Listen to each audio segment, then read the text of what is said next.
So last year, in 2020, I got introduced to the crypto world, something that was very new to me, and I realized its potential pretty quickly, so I invested some money and also quickly made some gains, but also made some losses. So what I realized then, that it has a huge effect on my stress levels, on my well-being, and on my general mental health. So after doing some research, I realized pretty quickly that in the normal trading world, stress, anxiety, and depression is pretty normal because you're faced every day with large sums of money that you either gain or you lose. And both of them have a huge potential to wreck our mental health because our system, how we are evolved, our brain, is not very much equipped for dealing with these kind of things.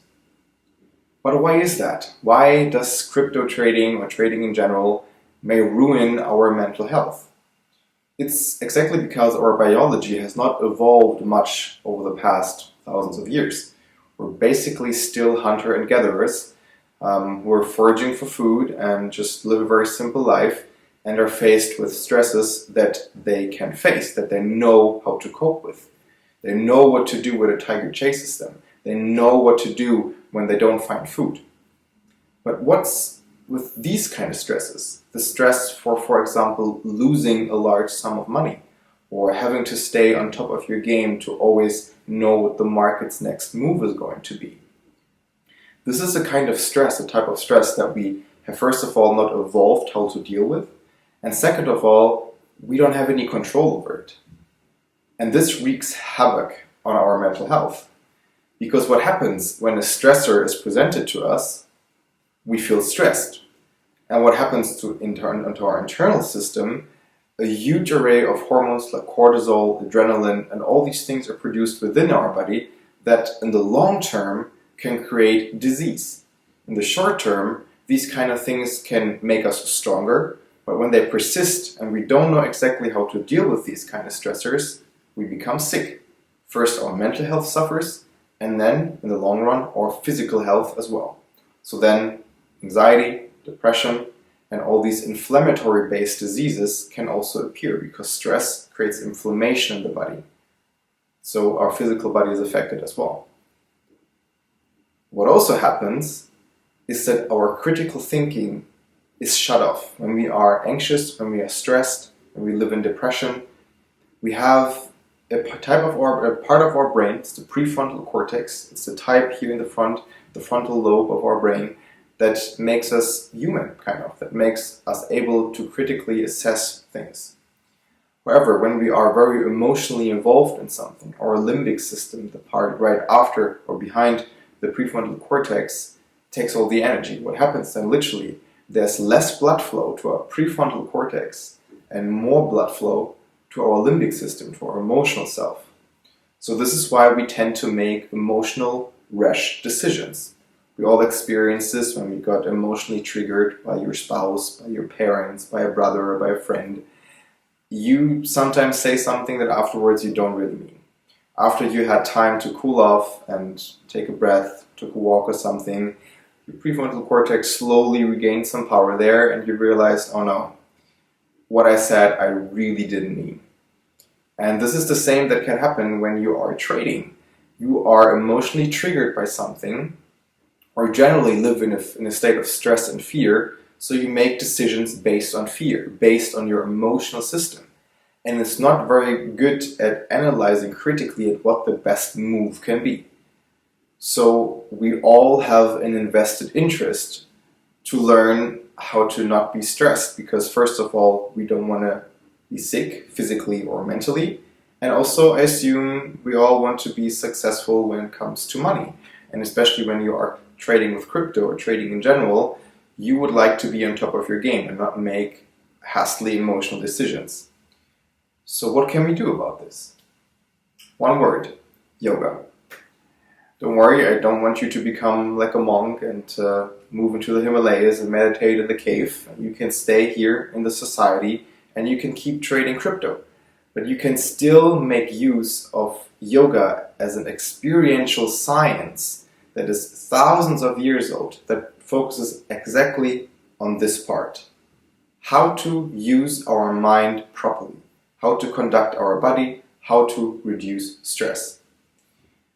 And there are several techniques that yoga offers. First of all, what most of us combine with yoga is the asana. Asana is what we're doing on the mat. It's the very physical part of this.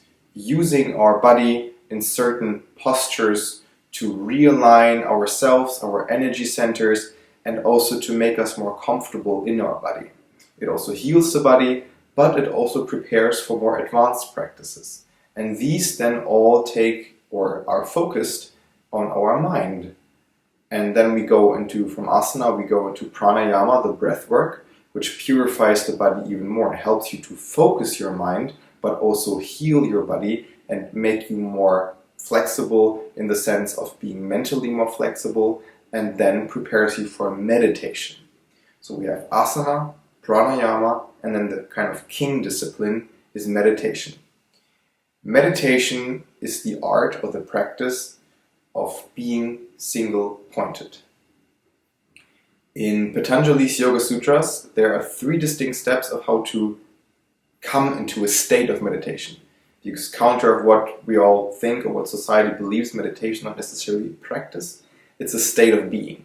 So we have pratyahara, dharana, and dhyana.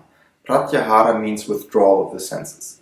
So first what we want to do is withdraw our senses from the outside, that our senses are not only focused on what's happening on the outside, but take our senses to the inside, what's happening within us. And that's where asana and breathwork, so pranayama, can help us. And then once we achieve this, we have dharana, one-pointed focus, which is a very useful practice for any part of your life. Being able to keep your focus one-pointed on your breath, on a mantra, on a visualization technique, really helps you to stay in the present moment.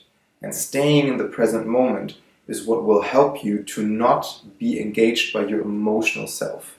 It will help you to realize that what's happening in your mind, these emotions, these thoughts that occur when you're emotionally triggered, are not real. They're just a result of what's happening on the outside. But just as the outside is not really real, just what happens on the inside is not really weird. It's just a happening, something that we can observe. We, the eternal being, the presence that you can see, that can see in the outside world. This is what it teaches us. And being in this state for long enough, you will enter a state of meditation. This is a state where you are completely free from every thought, from every emotion, and you simply just are.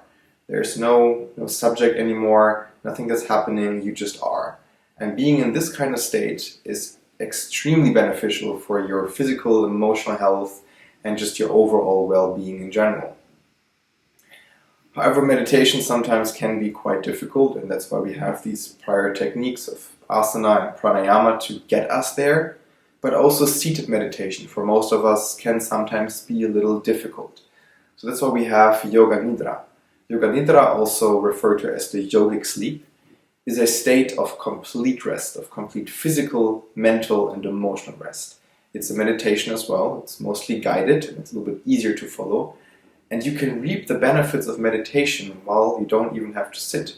You can lie down, be as comfortable as you like, and then you just follow the guidance of a competent Yoga Nidra instructor, and you will experience very deep states of meditation. And science has shown the huge benefits of meditation, and especially when you are a meditator that already meditates for longer, you have intense benefits for your mental and physical health. But it's difficult to achieve sometimes. So even if meditation is not for you, you can still do asana and pranayama, who have similar effects, or go into Yoga Nidra to have these very similar effects in meditation, just that you can enter them more quickly. It's kind of like a meditation hack. So if you're interested to learn more about this, maybe you would like to check out my online course, the Involution Program. It's a free course. It's over 6 hours of content, where you can just really understand what yoga really is and learn the different philosophies and the practices. Or if you would like some one-on-one experience, I also offer some personal coaching, some yoga life coaching, where we look specifically into the different techniques and really make you understand the minute details and prevent you from making any mistakes to get the best out of the yoga practices.